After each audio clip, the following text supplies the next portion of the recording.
This is a Chefs Without Restaurants mini episode with David Pollack on what it means to be a chef. This is the Chefs Without Restaurants podcast with your host, Chris Spear. Each week, I'll be speaking with food entrepreneurs and people in the culinary industry.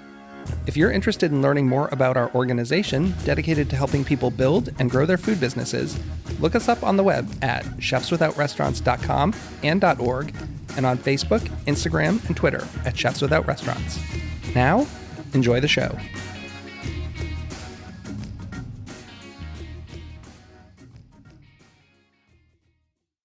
Welcome to the Chefs Without Restaurants podcast. I'm your host, Chris Spear. On the show, I have conversations with culinary entrepreneurs and people in the food and beverage industry who took a different route. They're caterers, research chefs, personal chefs, cookbook authors, food truckers, farmers, cottage bakers, and all sorts of culinary renegades. I myself fall into the personal chef category, as I started my own personal chef business, Perfect Little Bites, 11 years ago. And while I started working in kitchens in the early 90s, I've literally never worked in a restaurant. Happy Tuesday, everyone. This is another one of our mini episodes on what it means to be a chef. I know Tuesday is normally long-form release day, but the episode isn't ready to come out, but it will be out this Friday. In the meantime, I talked to one of my best friends, David Pollack, about what it means to be a chef. You might have caught my episode with Dave way back towards the end of season 1. Dave's done a number of things in the food world, but most recently he's really focusing on his nonprofit called Cooking Without Kidneys. Dave has had kidney failure and spent a number of years on dialysis. Thankfully, he's since received a transplant, so he's doing well. But one of the things Dave really has to be careful of is what he eats. He wants to make sure that this kidney continues to function. So something he's really passionate about is teaching people who have kidney failure and are maybe on dialysis how to eat better. So that's why he's working on this nonprofit called Cooking Without Kidneys. He's currently creating a video series, and he's going to be doing all kinds of things like culinary competitions and potentially putting out a cookbook, which I think is really cool. So here's Dave on his opinion on what it means to be a chef. And if you're enjoying the show, as I've said before, I would love it for you to share with everyone. Let them know that the Chefs Without Restaurants podcast is out there.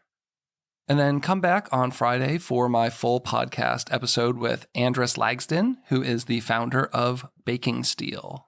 That's a good one. We talk a lot about pizza and how he created the baking steel. And here's the episode. Enjoy. David Pollack, welcome back to the show. I've been doing something this season called What is a Chef? I did not get to ask you this question when you were on the show last year, but I do want to ask you right now. What is a chef to you? So a chef to me has always been, he's been the leader. He's been the person who's been not just in charge of the kitchen, but he's also been the guy who's been a mentor, who's been a teacher. I've worked with some great chefs that have taught me a lot, and I try to pass on to others the things that I've learned from them. So to me, it's always been, being a chef has always been about a leadership. It's always been about mentorship and training those to take your place one day. Can I push back on that just a little bit? So I guess the follow-up question I have to that is, does that mean you can't be a chef or you're not a chef if you don't have people who work under you? What if you are a personal chef? What if you work in research and development and you're part of a very small team, maybe, and you don't have anyone under you? Does that mean you're not a chef? No, that doesn't mean that you're not a chef, because you may still be a team of one leading yourself, but you're also passing on your knowledge. Whether it's you're got recipes up on a website like I do with Cooking Without Kidneys, or whether it's you're sitting there and you're actually training your clients how to make a specific dish that they love that you do. You're still passing on that knowledge. People are still looking up to you in that leadership role. Well, thanks for expanding on that. And not that anyone needs to explain themselves, but I do feel that this is where a lot of people stand, is that the chef is the leader in the kitchen, and that comes with kind of leading a team, usually in the form of employees, which is why I kind of wanted to see where your mind is at with this one. My whole idea of a chef, I'm going to look this up real quick because there is a technical definition for the word. But whose definition? And I guess that's what this comes down to.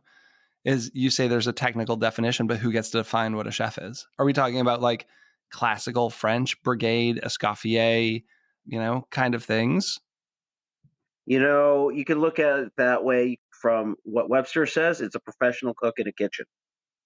That's an old meaning. The chef was a person who was also a liaison between the royalty and his staff.